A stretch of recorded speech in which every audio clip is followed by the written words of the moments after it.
Price Lord. ஒரு தலைகளை தாழ்த்தி இந்த கேட்க போகிற வசனத்துக்காக ஜெபம் பண்ணுவோம். கர்த்தாவே, உம்மை ஸ்தோத்தரிக்கிறோம் ராஜா. ஆண்டவரே, இந்த மாலை பொழுதிலே நீர் எங்களை ஒன்று கூட்டியிருக்கிறீர். ஆண்டவரை உம்மை துதிக்க, ஆராதிக்க, உம்முடைய வார்த்தையை கேட்க நீங்கள் கிருபை செய்திருக்கிறீங்க அப்பா. அதற்காக உமக்கு நன்றி செலுத்துகிறோம் ராஜா. ஆண்டவரே, நாங்கள் கேட்க இருக்கிற இந்த வசனத்தை நீர் ஆசீர்வதிக்கும்படியாய் ஜெபிக்கிறோம். கர்த்தாவே, நாங்கள் கேட்கிற வார்த்தை ஆண்டவரே அப்பா, உம்முடைய வார்த்தை எப்போதும் இருபுறம் கருக்குள்ள பட்டயமாய் இருக்கிறது சுவாமி. இந்த வார்த்தை ஆண்டவரே எங்கள் இருதயங்களை ஊடறுக்கும்படியாய் ஜெபிக்கிறோம் அப்பா. இந்த வார்த்தை எங்களை சீர்படுத்தும்படியாய், எங்களை பலப்படுத்தும்படியாய் ஜெபிக்கிறோம் ஆண்டவரே அப்பா. எங்கள் ஆத்துமாவுக்கு இந்த வார்த்தை ஆண்டவரே சத்துவமாய் இருக்கும்படியாய் ஜெபிக்கிறோம் அப்பா. கர்த்தாவே, நீங்கள் எங்களோடு பேச நினைக்கிற காரியத்தை ஆண்டவரே இந்த வார்த்தையினூடாக நீங்கள் பேசும்படியாய் ஜெபிக்கிறோம் அப்பா. என்னை உம்முடைய கரங்களில் ஒப்பு கொடுக்கிறேன் சுவாமி. ஆண்டவரே, உம்முடைய சிலுவை நிழலிலே என்னை மறைத்து ராஜா நீர் ஆவியிலே வெளிப்படும்படியாய் ஜெபிக்கிறேன். கர்த்தாவே, நீங்கள் பேசும்படியாய் ஜெபிக்கிறேன். என் ஆண்டவராகிய இயேசு கிறிஸ்துவின் நாமத்தினாலே ஜெபிக்கிறேன் பிதாவே. ஆமேன், ஆமேன். கடைசியாக நாங்கள் என்ன பார்த்தனாங்கன்னு ஞாபகம் இருக்கா? கடைசியாக வஸ்திரங்களை பற்றி நாங்கள் பார்த்துருக்குறோம். அதில் சில வஸ்திரங்களை பற்றி பார்த்தோம். அதாவது வெளிப்படுத்தின அதிகாரம் வெளிப்படுத்தின விசேஷம் 3வது அதிகாரம் 4வது வசனத்தின்படி நமக்கு கொடுக்கப்பட்ட வஸ்திரங்களை அசுசிப்படுத்தாதவர்கள் பரலோகத்தில் தேவனோடு கூட நடப்பார்கள்னு சொல்லி நாங்கள் பார்த்தனாங்க. அதில் 2 வஸ்திரங்களை பற்றி பார்த்தோம். ஒன்று பரிசுத்த வஸ்திரம். பரிசுத்த வஸ்திரம் தேவனுக்கும் எனக்குமான உறவை வலுப்படுத்துகிறதுன்னு சொல்லி பார்த்தோம். இதை நாங்கள் எப்படி அசுசிப்படுத்துவோம் அப்படின்னு சொன்னால், நாங்கள் பாவங்கள் செய்கிறதன் மூலமாக இந்த பரிசுத்த வஸ்திரத்தை நாங்கள் அசுசிப்படுத்துகிறோம். அடுத்ததாக பார்த்து நாங்கள் துதியின் ஆடை. துதியின் ஆடை ஒடுங்கின ஆவிக்கு பதிலாக கொடுக்கப்படுகிறது. துதிக்கும் போது தேவ ஆவியினாலே நாங்கள் பலப்படுகிறோம்னு சொல்லி பார்த்தோம்.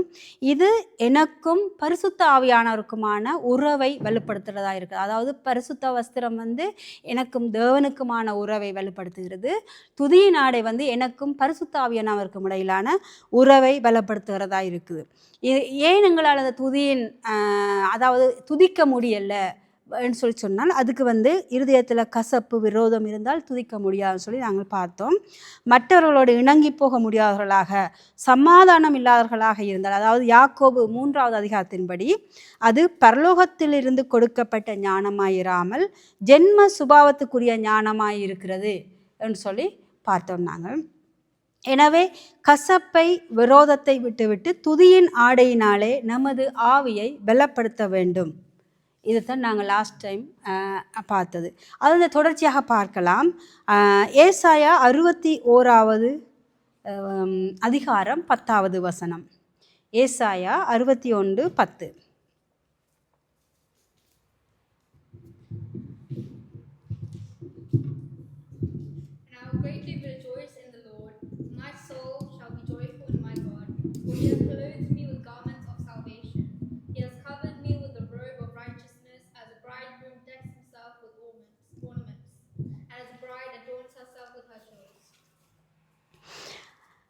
ஏசாயா 61:10.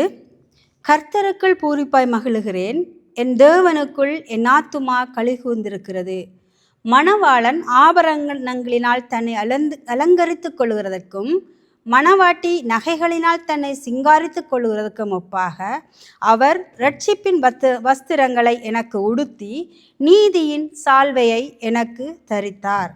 என்ன வஸ்திரங்களை உடுத்தினாராம்? இரட்சிப்பின் வஸ்திரங்களை எனக்கு உடுத்துகிறார் என்று சொல்லி வேதம் சொல்லுகிறது. ஏசாயா 61வது அதிகாரம் 10வது வசனம். அப்போ நாங்கள் என்னதை பார்க்க போகிறோம் சொன்னால், ரெட்சிப்பின் வஸ்திரம். இதை குறித்து பார்க்க போகிறோம். இந்த வஸ்திரம் இந்த வசனத்தின்படி நாங்கள் என்ன பார்க்கணும்னு சொன்னால், மணவாட்டி, இயேசுவின் மணவாட்டியை என்பதற்கான ஒரு அடையாளமாக இந்த பரிசுத்த வஸ்திரம் ரெட்சிப்பின் வஸ்திரம் இருக்கிறது.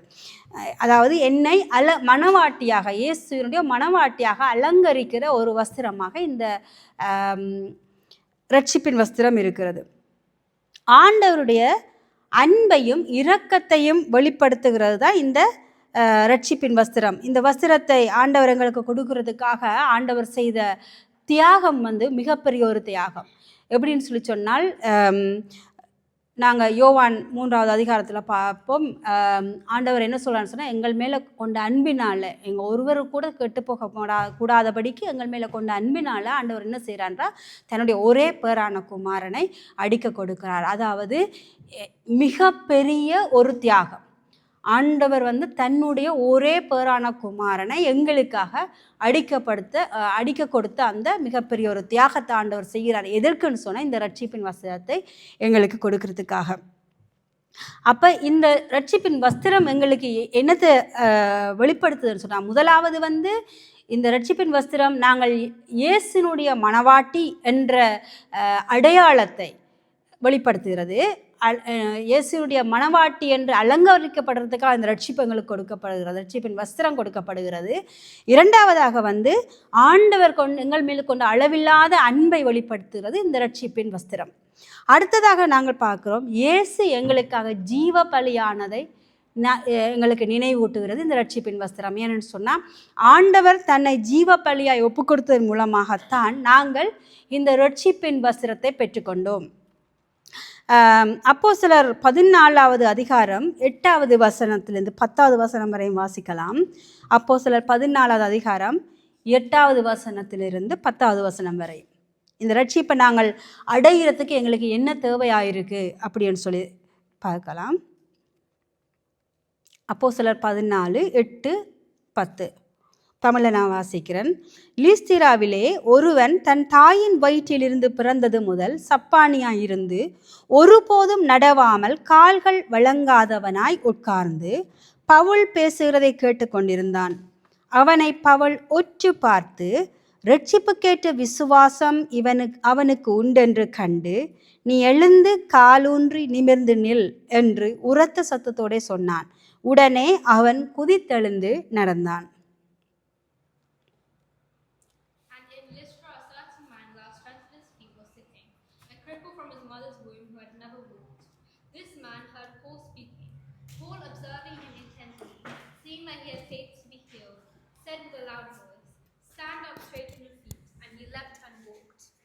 ஆமென்.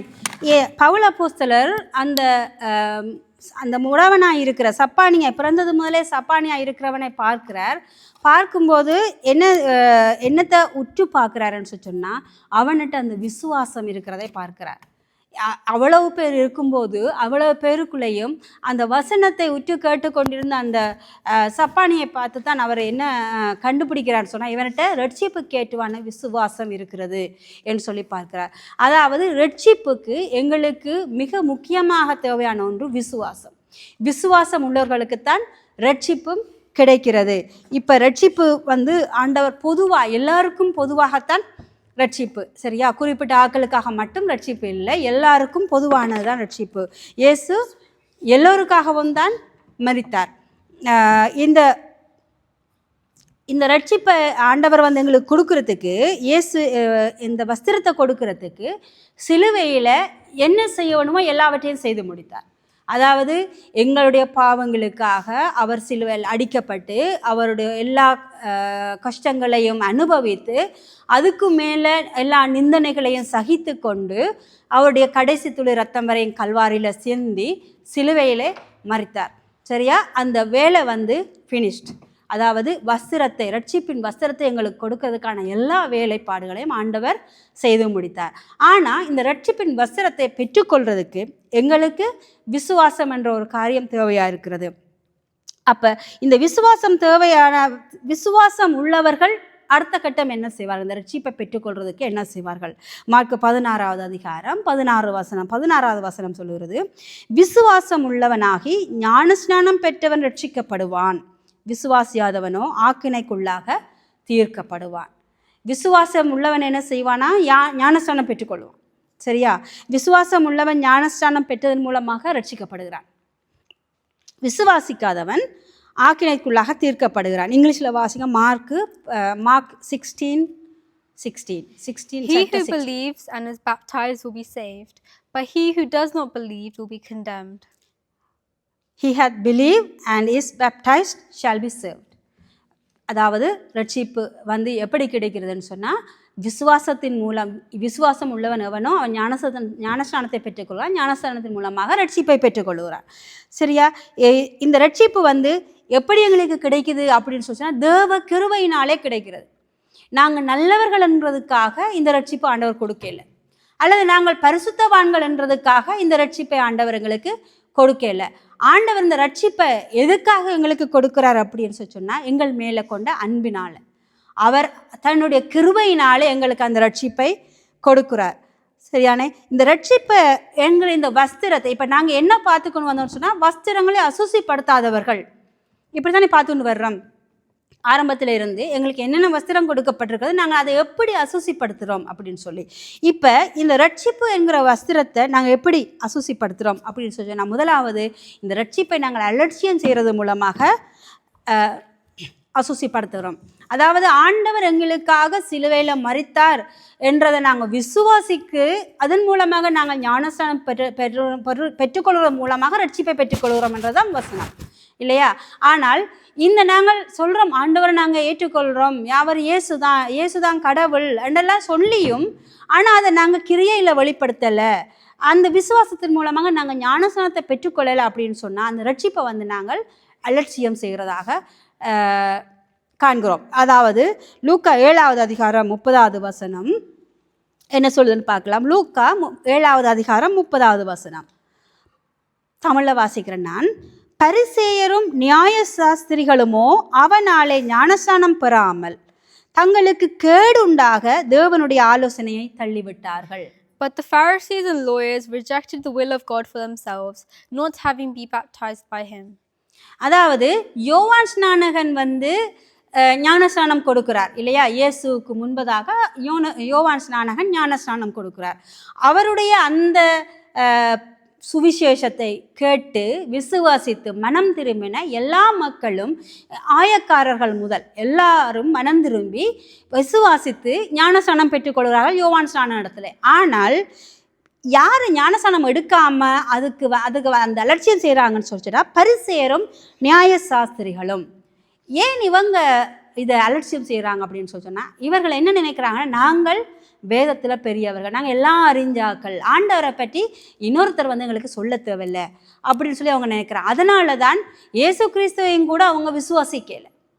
அதனால் இந்த போதகத்தை அந்த சுவிசேஷத்தை ஏற்றுக்கொள்ளாமல் அதை மறுதளித்தவர்களாக அவங்க வந்து ஞானஸ்நானம் பெற்றுக்கொள்ளலை. அதனால் அது என்ன வசனம் என்ன சொல்லுதுன்னு சொன்னால் ஞானஸ்நானம் பெறாமல் தங்களுக்கு கேடு உண்டாக தேவனுடைய ஆலோசனையை தள்ளிவிட்டார்கள்.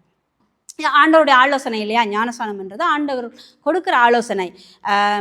யார்? இயேசு கிறிஸ்து பாவம் இல்லாத ஒரு மனிதனாகத்தான் உலகத்தில் பிறந்தார், வாழ்ந்தார், எங்களுக்கு அது தெரியும். ஆனாலும் அவர் ஞானஸ்நானம், பாவிகள் மனம் திரும்பி ஞானஸ்நானம் எடுக்கிறது, அதை நாங்கள் ஏற்றுக்கொள்ள முடியும். ஆனால் பாவமே இல்லாத ஒரு தேவகுமாரன் வந்து ஞானஸ்நானம் எடுக்கிறார் அப்படின்னு சொல்லும்போது அப்போ யோவான் ஸ்நானகனே சொல்கிறார், ஐயோ உங்களுக்கு ஞானஸ்நானம் தர்றதுக்கு எனக்கு எந்த தகுதியுமே இல்லை, நீர் தேவனுடைய குமாரன், நீர் பரிசுத்தவான் என்று சொல்லி அவரே தயங்கும் போது அவர் என்ன சொல்கிறார், இயேசு என்ன சொல்கிறான்னு சொன்னால் தேவனுடைய நீதி அதை நான் செய்யும்படிக்கு நீ இடம் கொடுன்னு சொல்கிறார். தேவனுடைய நீதியை நிறைவேற்றும்படி, இது ஆண்டவருடைய நீதி, ஆண்டவருடைய ஆலோசனை, இதை செய்யுங்கன்னு சொல்கிறது.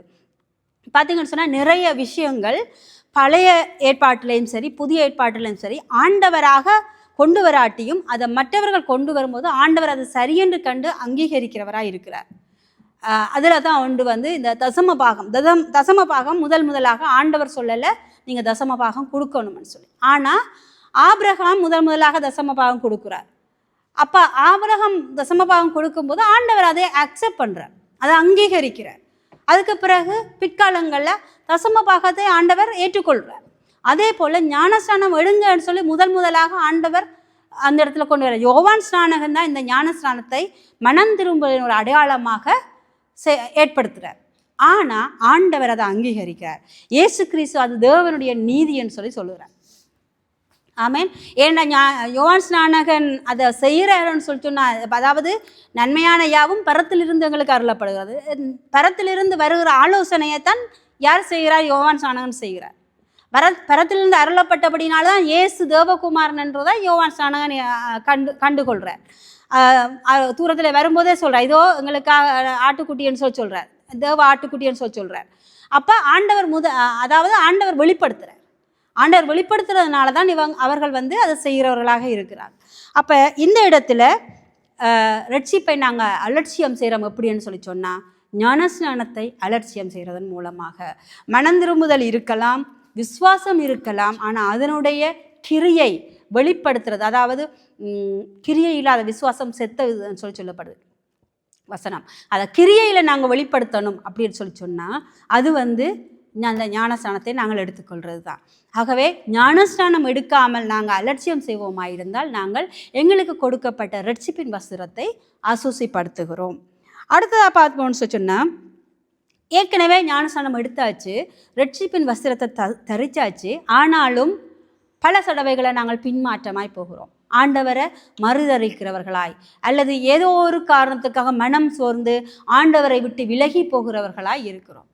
அல்லது எங்களுடைய பழைய பாவங்களுக்குள்ளே விழுகிறவர்களாக இருக்கும். எவ்வளவு தான் வசனங்களை கேட்டாலும், எவ்வளவு தான் ஜெபம் பண்ணினாலும் பல தடவைகளில் பாவத்தை மேற்கொள்ள முடியாமல் எங்களுடைய பழைய அதாவது ரட்சிக்கப்படுறதுக்கு முன்பதாக நாங்கள் என்ன பாவத்தில் இருந்தோமோ அந்த பாவத்துக்கு மறுபடியும் போகிறோம். இதன் மூலமாக நாங்கள் எங்களுடைய ரட்சிப்பை நாங்கள் அசுசிப்படுத்துகிறோம். எங்களுடைய ரட்சிப்பு என்ற வஸ்திரத்தை நாங்கள் கரைப்படுத்துகிறோம். அதனால தான் இந்த வஸ்திரங்கள் வந்து ஆண்டவர் எங்களுக்கு கொடுத்திருக்கிறார். இது அடுத்ததாக வந்து உலக காரியங்கள், அதாவது பழைய பாவத்துக்குள்ளேயோ அல்லது புதிதாக ஒரு பாவத்துக்குள்ளேயோ நாங்கள் ஏன் விழுகிறோம்னு சொன்னால் இயேசு காரியங்களால் ஈர்க்கப்படுறதுனால. ஏன்னா நாங்கள் ரட்சிக்கப்படும் போது என்ன செய்கிறோம்? புதிய மனிதர்களாக பிறக்கிறோம். பாவத்துக்கு மரித்து இயேசு கிறிஸ்துவுக்குள்ளே புதிய மனிதர்களாக பிறக்கிறோம். சரிதானே? ஆனால் மறுபடியும் நாங்கள் பாவத்துக்குள்ளே விழுகுவோம்னு சொன்னால் அதனுடைய காரணம் என்ன?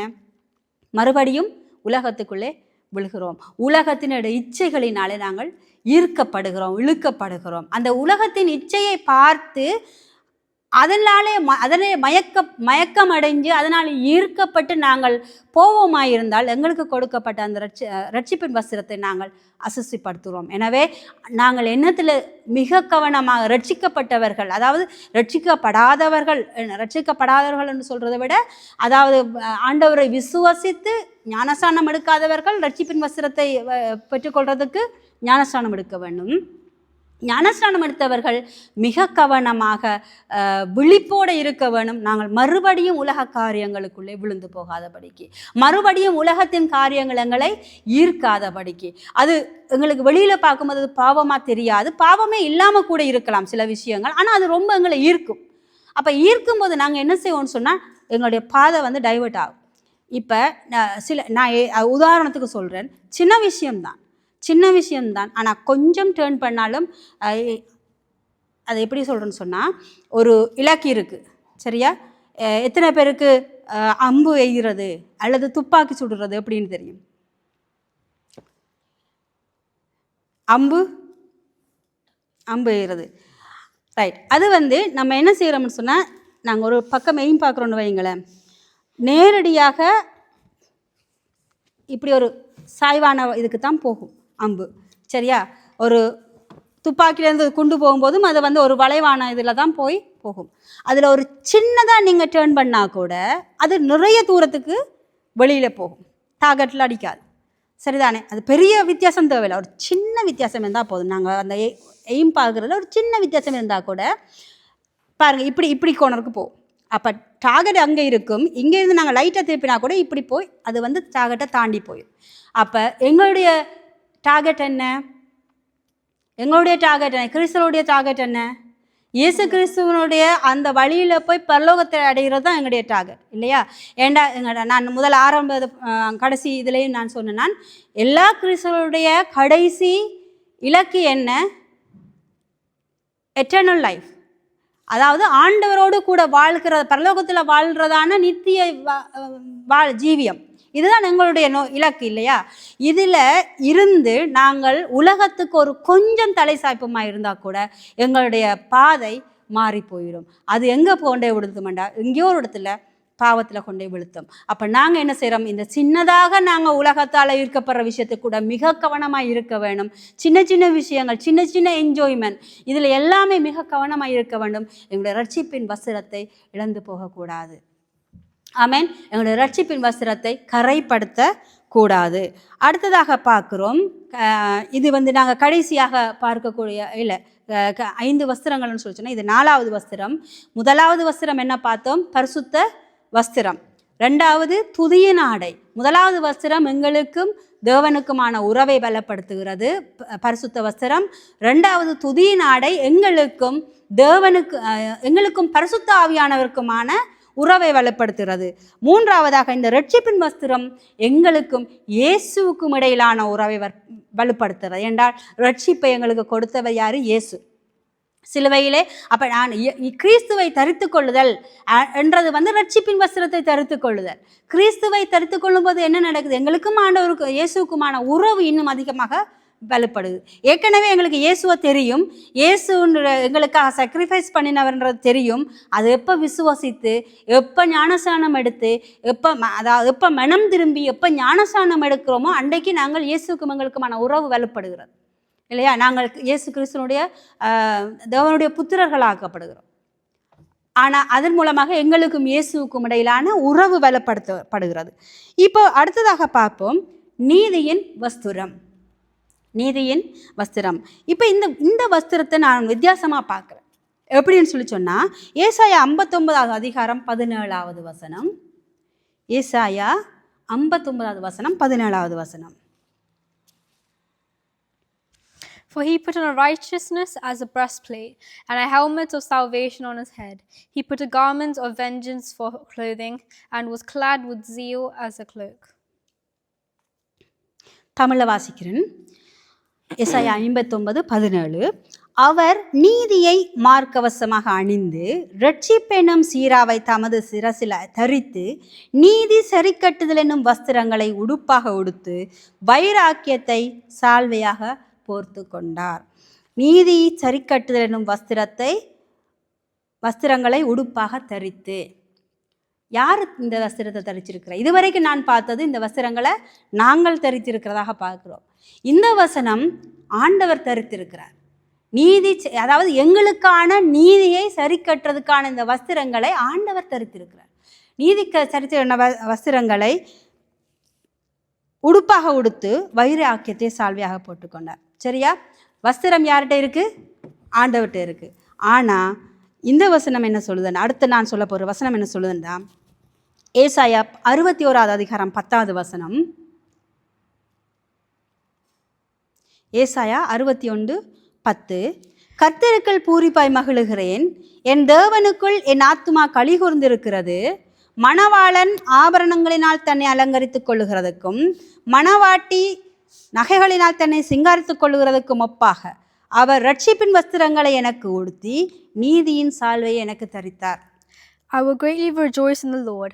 My soul shall be joyful in my God. For he has clothed me with the garments of salvation. He has covered me with the robe of righteousness. As a bridegroom decks himself with ornaments, and a bride adorns herself with jewels. ஆமென். இது நான் என்ன சொல்கிறேன்னு சொன்னால், இதே வசனத்தை நாங்கள் ரட்சிப்பின் வஸ்திரங்களை உடுத்தும்போது பார்த்தோம் இல்லையா? ரட்சிப்பின் வஸ்திரத்தை ஆண்டவர் எங்களுக்கு கொடுக்கிறார். நீதியின் வஸ்திரத்தை அவர் தரித்து கொண்டு நீதியின் சால்வையை எங்களுக்கு போர்த்துகிறார். சரியா? வஸ்திரம் அவர் போட்டிருக்கிறார், சால்வை யார்கிட்ட இருக்குது? எங்களுக்கு ஸ்டோல் இல்லையா? சால்வைன்றது என்ன இங்கிலீஷில் போட்டிருக்கு? சால்வைக்கு ரோப். அதை ஆண்டவர் எங்களுக்கு போடுறார், சால்வையை. சரியா? அரசியல்வாதிகள் தோளில் சால்வை போடுற பார்த்துருக்குறீங்களா? துண்டு. எதுக்கு போடுறாங்க? எதுக்கு அதை போடுறாங்க? ஒன்று அதை பார்த்தோன்னா நாங்கள் அரசியல்வாதின்னு புரிந்து கொள்வோம். அடுத்தது அதனுடைய நிறத்தை வச்சு அல்லது அதில் இருக்கிற ஏதோ ஒரு சிம்போலை வச்சு அவர் எதை சார்ந்தவர் என்பதை அறிந்து கொள்வோம் இல்லையா? இப்போ ஆண்டவர் வஸ்திரத்தை அவர் தரித்து கொண்டு அதனுடைய சால்வையை எங்களுக்கு கொடுக்கிறார். எங்களுக்கு சால்வையை எங்களுக்கு தரிக்கிறார். ஆண்டவரை சார்ந்தவர்கள், இயேசு கிறிஸ்துவை சார்ந்தவர்கள் என்றதை வெளிப்படுத்துகிறது நீதியின் வஸ்திரம். அந்த நீதி, அதாவது எங்களுடைய ஐடென்டிட்டி அது. நாங்கள் கிறிஸ்தவர்கள், நாங்கள் தேவனை சார்ந்தவர்கள், இயேசு கிறிஸ்துவை சார்ந்தவர்கள்ன்ற ஐடென்டிட்டி என்னன்னு சொன்னால் நீதியின் சால்வை எங்களிடம் இருக்கிறது. நீதியின் சால்வைன்னு சொல்லும்போது எங்களுக்கு அது வெளிப்படையாக தெரியும் இல்லையா? நாங்கள் நீதி செய்கிறவர்களாக நடந்து கொள்ளுதல். எங்களை பார்க்கும்போது எங்களோட நடத்தை நீதியுள்ள நடத்தையாக இருந்தால், நாங்கள் ரைச்சஸ்னஸாக, அதாவது பார்க்கும்போது இவர் நீதிமான் என்று சொல்லி மற்றவர்கள் எங்களை குறித்து சாட்சி சொல்வார்களாக இருந்தால், நாங்கள் வெளிப்படுத்துகிறோம். அது எங்கள் ஐடென்டிட்டியாக மாறுது. நாங்கள் யார் என்றதுக்கு, நாங்கள் இயேசு கிறிஸ்துவை சார்ந்தவர்கள், நீதியின் வஸ்திரத்தை தரித்தவரை சார்ந்தவர்கள் என்றதை நாங்கள் வெளிப்படுத்துகிறோம். ஆமென். நீதியின் வஸ்திரம் எதுக்கு எங்களுக்கு கொடுக்கப்படுது? நாங்கள் அவரை சார்ந்தவர்கள் என்றதை வெளிப்படுத்துறதுக்கு.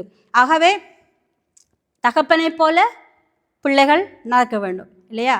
அப்பா டாக்டர்னா பிள்ளையின் டாக்டராக ஆகணுமென்றது தான் எதிர்பார்ப்பு. ஆனால் அது நடக்கிறது இல்லை எல்லா இடத்துலையும். ஆனால் ஆண்டவர் எப்படியோ, ஆண்டவருடைய அவர் தன்னுடைய சாயலாக எங்களை படைத்திருக்கிறார்னு போது அவரை போலவே நாங்களும் நடக்க வேண்டும் என்பதை ஆண்டவர் எதிர்பார்க்கிறார். அதுக்கு அதாவது அதான் சொன்னேன், கிரியைகளை நாங்கள் வெளிப்படுத்த வேணும். சும்மா வாயால் நான் கிறிஸ்தவன் சொல்கிறதால எதுவுமே நடக்க போகிறதில்லை, எதுவுமே அதை ஆண்டவரை மகிமைப்படுத்த போகிறதில்லை. ஆனால் எங்களுடைய கிரியையில் நாங்கள் அதை வெளிப்படுத்தும் போது தான் அதை நாங்கள் ஆண்டவரை மகிமைப்படுத்துகிறோம். நாங்கள் அவரை சார்ந்தவர்கள்னு சொல்லி மற்றவர்களுக்கு வெளிப்படுத்துகிறோம். ஆமென். அதனால் ஆண்டவர் மகிமைப்படுகிறார். ஆண்டவருடைய நாமம் மகிமைப்படுகிறது. ஏனென்றால் இவர்கள் கிறிஸ்தவர்கள், இயேசு, அதாவது நாங்கள் எப்படி நடந்து கொள்ளும் என்பதை பொறுத்து எங்களுடைய தேவனை மற்றவர்கள் அறிந்து கொள்கிறார். நாங்கள் அன்பாக நடக்கும்போது எங்களுடைய தேவன் அன்பானவர் என்பதை மற்றவர்கள் அறிந்து கொள்ளார். நாங்கள் நீதியோடு நடக்கிறோம் போது எங்களுடைய தேவன் நீதியுள்ள தேவன் என்பதை மற்றவர்கள் அறிந்து கொள்கிறார்கள். ஆமென்.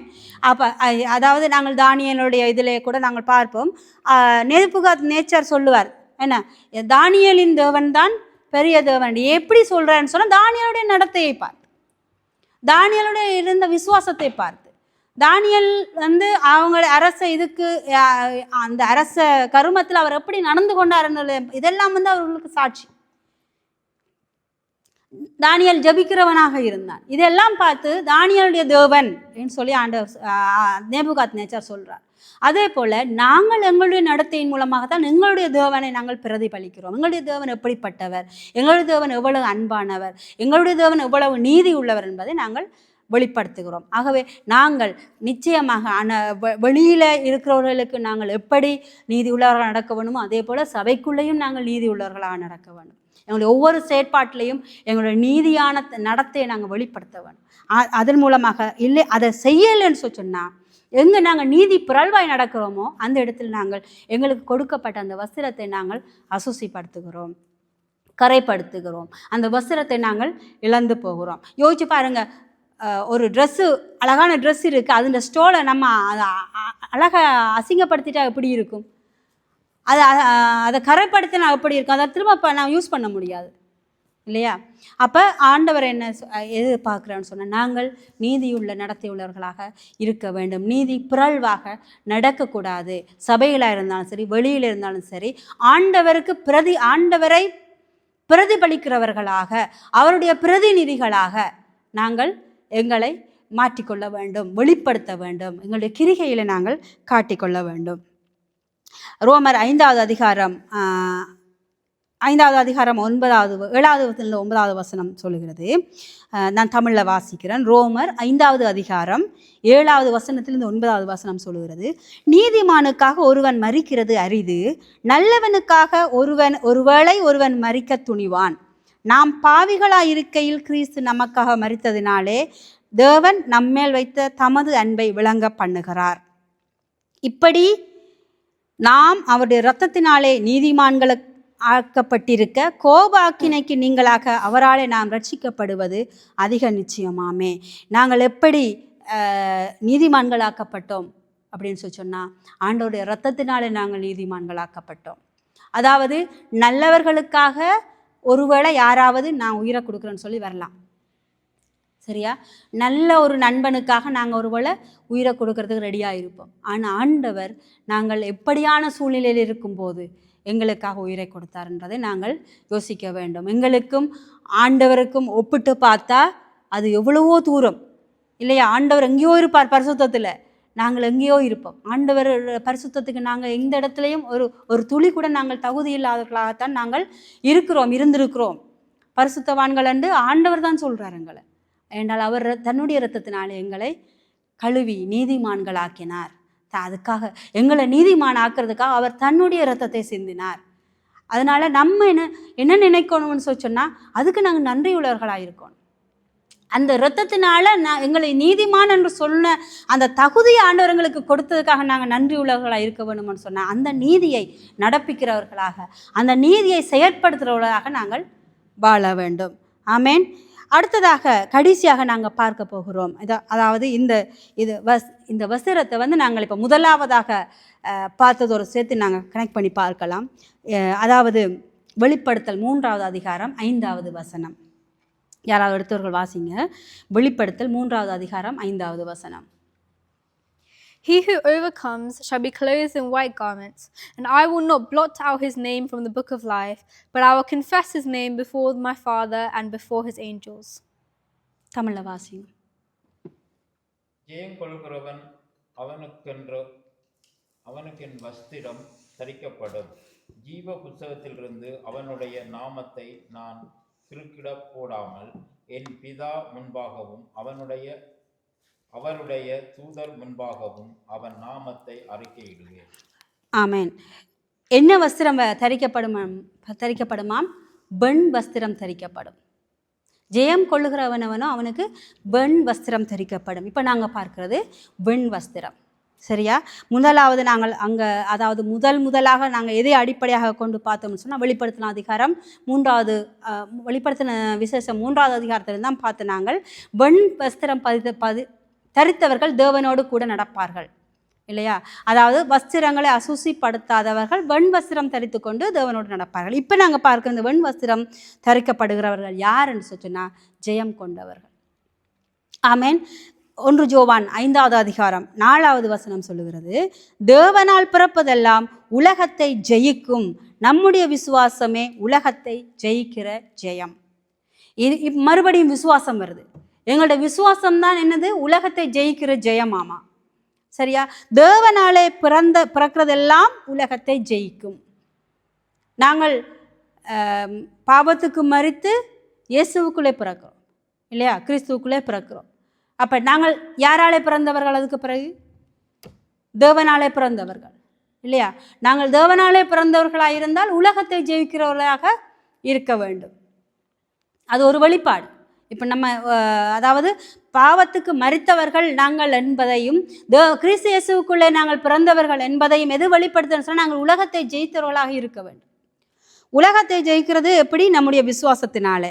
இயேசுவானவர் தேவனுடைய குமாரன் என்று விசுவாசிக்கிறவனை அன்றி உலகத்தை ஜெயிக்கிறவன் யார்? சரியா?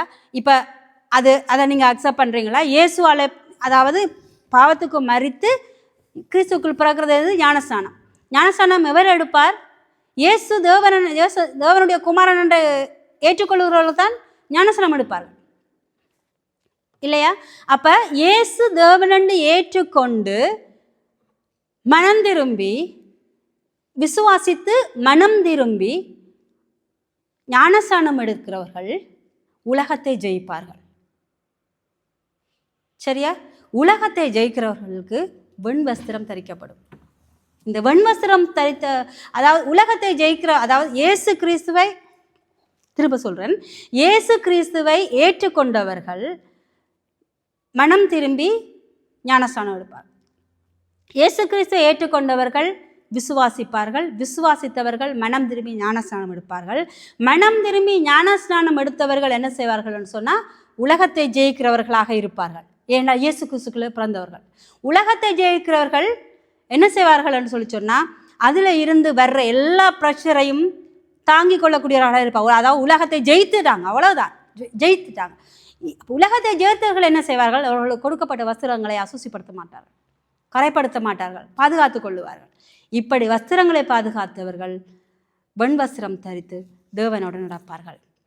ஆமேன். இப்போ அந்த வசனத்தை மறுபடியும் பார்க்கலாம். வெளிப்படுத்தல் 3வது அதிகாரம் 4வது வசனம். ஆனாலும் தங்கள் வஸ்திரங்களை அசுசிப்படுத்தாத சில பேர் சர்தையிலும் உனக்குண்டு. அவர்கள் பாத்திரவான்கள் ஆனபடியால் வெண் வஸ்திரம் தரித்து என்னோட கூட நடப்பார்கள். உலகத்தை ஜெயித்தவர்கள் வெண் வஸ்திரம் தரிக்க பாத்திரவான்களாகிறார்கள்.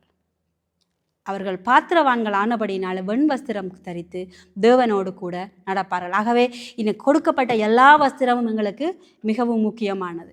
எல்லா வஸ்திரத்தையும் நாங்கள் கரைப்படாமல் பார்க்க வேண்டும். என்னென்ன வஸ்திரம் பார்த்தோம்? பரிசுத்த வஸ்திரம், துதியின் ஆடை, அடுத்தது முதலாவதாக பரிசுத்த வஸ்திரம் பார்த்தோம், அடுத்ததாக துதியின் ஆடை பார்த்தோம், அடுத்தது அதாவது பரிசுத்த வஸ்திரம். இந்த ஓடரில் ஞாபகம் வச்சுருந்தா நாங்கள் மறக்க மாட்டோம். பரிசுத்த வஸ்திரம் எனக்கும் தேவனுக்குமான உறவை பலப்படுத்துகிறது. சரியா? துதியின் ஆடை எனக்கும் பரிசுத்த ஆவியானவருக்குமான உறவை பலப்படுத்துகிறது. மூன்றாவது யாருக்கான உறவை பலப்படுத்த வேண்டும்? இயேசுக்கான உறவை, எனக்கும் இயேசுக்குமான உறவை பலப்படுத்த வேண்டும். அதுதான் ரட்சிப்பின் வஸ்திரம். அடுத்ததாக நீதியின் வஸ்திரம் ஆண்டவர் எங்களுக்கு கொடுக்கிறது. அதாவது நீதியின் வஸ்திரத்தை அவர் தரித்து கொண்டிருக்கிறார். அதனுடைய சால்வையை எங்களுக்கு போத்துகிறார், நீதியின் வஸ்திரம். சரியா? அடுத்ததாக இப்போ நாங்கள் கடைசியாக பார்த்தோம் எது? வெண் வஸ்திரம் தரித்தவர்களாக. வெண் வஸ்திரம் அதாவது ஜெயம் கொண்டவர்கள் வெண் வஸ்திரம் தரித்தவர்களாக தேவனோடு கூட நடப்பார்கள். ஆகவே வஸ்திரங்களை அசூசிப்படுத்தாதவர்கள், வஸ்திரங்களை பாதுகாத்து கொண்டவர்கள், வஸ்திரங்களை கரைபடியாமல் பார்த்து கொண்டவர்கள் உலகத்தை ஜெயிப்பார்கள். உலகத்தை ஜெயித்தவர்கள் வெண் வஸ்திரம் தரிக்கப்படுவார்கள். வெண் வஸ்திரம் தரித்தவர்கள் தேவனோடு கூட நடப்பார்கள்.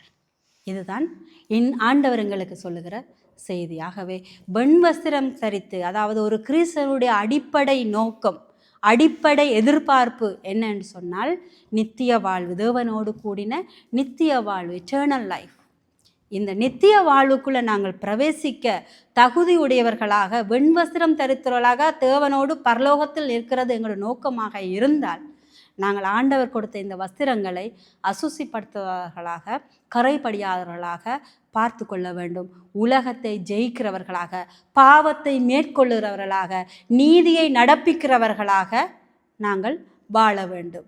இதை ஆண்டவர் இன்றைக்கு என்னோடும் உங்களோடும் கூட பேசுகிறார். ஆமேன். நாங்கள் இந்த வார்த்தைக்காக ஜெபம் பண்ணலாம். கர்த்தாவே, ஆண்டவர் எங்களுக்கு இந்த வஸ்திரங்களை பாதுகாத்ததற்கான பலத்தை ஆண்டவர் கொடுக்க வேண்டும் என்று சொல்லி நாங்கள் ஜெபம் பண்ணலாம். தகப்பனே, உம்மை ஸ்தோத்திரிக்கிறோம் ராஜா, உம்மை நன்றியோடு துதிக்கிறோம் அப்பா. கர்த்தாவே, வஸ்திரங்களை குறித்து நீங்கள் இன்றைய நாளில் எங்களோடு பேசினீங்கப்பா. ஆண்டவரே, நீர் கொடுத்த அந்த வஸ்திரங்களை, ஆண்டவரே நீர் கொடுத்த இந்த விலையேறப்பெற்ற இந்த வஸ்திரங்களை ராஜா கர்த்தாவே, நாங்கள் அவற்றை பாதுகாக்கும்படியாய், கரைப்படாமல் அவற்றை பாதுகாக்கும்படியாய் ராஜா ஆண்டவர், இந்த வஸ்திரங்களை இழந்து போகாதபடி ஆண்டவரே கர்த்தாவே, நாங்கள் மிக கவனமுள்ளவர்களாய் இருக்கும்படிக்கு கர்த்தாவே நீர் அந்த பலத்தையும் ஞானத்தையும் எங்களுக்கு கொடுக்கும்படியாய் ஜெபிக்கிறோம் சுவாமி. ஆண்டவரே அப்பா, இந்த வஸ்திரங்களை கர்த்தாவே நாங்கள் தரித்து கொள்வதன் மூலமாக ராஜா இந்த உலகத்தை ஜெயம் கொள்ளுகிறவர்களாக நீர் எங்களை மாற்றும்படியாய் ஜெபிக்கிறோம் சுவாமி. ஆண்டவரே, எந்த காரியங்களிலெல்லாம் நாங்கள் பலவீனமாய் இருக்கிறோமோ பரிசுத்த ஆவியானவர் அந்த இடங்களிலே எல்லாம் ராஜா நீர் சீர்படுத்தும்படியாய் ஜெபிக்கிறோம் அப்பா. எங்களை பலப்படுத்தும்படியாய் ஜெபிக்கிறோம் ஆண்டவரே. ஒடுங்கின ஆவிக்கு பதிலாக அப்பா நீர் துதியின் ஆவிகளை கொடுக்கிற தெய்வமாய் இருக்கிறீர் ராஜா. ஆண்டவரே அப்பா, எங்களுடைய பலவீனம், எங்களுடைய ஆண்டவரே இந்த ஒடுங்கின ஆவி மீண்டும் பலப்படும்படியாய் அப்பா உம்மோடு கூட நாங்கள் எங்களுடைய உறவை வலுப்படுத்தும்படியாய் ராஜா அப்பா எங்களுக்கு அந்த துதியின் ஆடையை நாங்கள் தரித்துக்கொள்ள எங்களுக்கு உதவி செய்யுங்க ஆண்டவரே. தைரியமாய் துதிக்கிறவர்களாக ஆண்டவரை, உற்சாகமாய் துதிக்கிறவர்களாக ஆண்டவரே நீர் எங்களை மாற்றும்படியாய் ஜெபிக்கிறோம் அப்பா. எங்களுக்கு கற்றுக் கொடுக்கும்படியாய் ஜெபிக்கிறோம் ஆண்டவரே. துதியின் வார்த்தைகளை எங்கள் நாவிலே ஆவியானவர் போடும்படியாய் ஜெபிக்கிறோம் சுவாமி. ஆண்டவரே அப்பா, நாங்கள் எந்த சந்தர்ப்பத்திலும் உம்மை துதிக்கிறவர்களாக அப்பா, எந்த பிரச்சனையில் எந்த சூழ்நிலையிலும் நாங்கள் துதிக்கிறவர்களாக இருக்க எங்களுக்கு உதவி செய்யுங்க ஆண்டவரே. ஏனென்றால் நாங்கள் பார்க்கிற இந்த பிரச்சனைகளை பார்க்கிலும், இந்த உலகத்தை காட்டிலும் ஆண்டவரே அப்பா, எங்களுடைய இந்த சூழ்நிலையை காட்டிலும் நீர் பெரியவராக இருக்கிறீர் ராஜா. ஆண்டவரே, உம்மை நோக்கி துதிக்க எங்களுக்கு அந்த பலத்தை நீர் கொடுக்கும்படியாய் ஜெபிக்கிறோம் அப்பா. அந்த துதியின் ஆடையை நாங்கள் அணிந்து கொள்ள எங்களுக்கு உதவி செய்யுங்கப்பா. அதே போல அப்பா, நீங்க கொடுத்த அந்த ரட்சிப்பின் வஸ்திரம் ஆண்டவரே, அப்பா இயேசுவே, நீர் எங்களுக்காக ரத்தம் சிந்தி ஆண்டவரே, கல்வாரியிலே அப்பா உம்முடைய கடைசி துளி ரத்தம் வரையும் சிந்தினீங்க ஆண்டவரே. பிதாவே, நீர் எங்களுக்காக உம்முடைய ஒரே பேரான குமாரனை அடிக்க கொடுத்தீரே ராஜா. அப்படியாய் சம்பாதித்து கொண்ட அந்த ரட்சிப்பின் வஸ்திரத்தை ஆண்டவரே, ஒருபோதும் நாங்கள் இழந்து விடாதபடிக்கு நீங்க எங்களுக்கு உதவி செய்யும்படியாய் ஜெபிக்கிறோம் ராஜா. கர்த்தாவே, எங்கள் மீது ஆண்டவரே நீர் அந்த ரட்சிப்பின் வஸ்திரத்தை ஒரு நம்பிக்கையோடு போர்த்திருக்கிறீர் ராஜா. கர்த்தாவே, நீ உம்முடைய அந்த எதிர்பார்ப்பை, அந்த நம்பிக்கையை நாங்கள் காப்பாற்றுகிறவர்களாக ஆண்டவரே, எங்கள் ரட்சிப்பின் வஸ்திரத்தை பாதுகாக்கிறவர்களாக எங்களை மாற்றுங்க சுவாமி. கர்த்தாவே ஆண்டவரை, நீதியை நடப்பிக்கிறவரால் எங்களை மாற்றுங்க ஆண்டவரே. அப்பா, எங்களுடைய வாழ்க்கையிலே ஆண்டவரை எந்த இடத்திலும் நீதி புரள்வாக நாங்கள் நடக்கக்கூடாது ராஜா. அப்பா, நீங்க எங்களுக்கு அந்த ஞானத்தை கொடுக்கும்படியாய் ஜெபிக்கிறோம் சுவாமி. கர்த்தாவே, கூடவே இருந்து எங்களை நடத்துங்க ஆண்டவரே.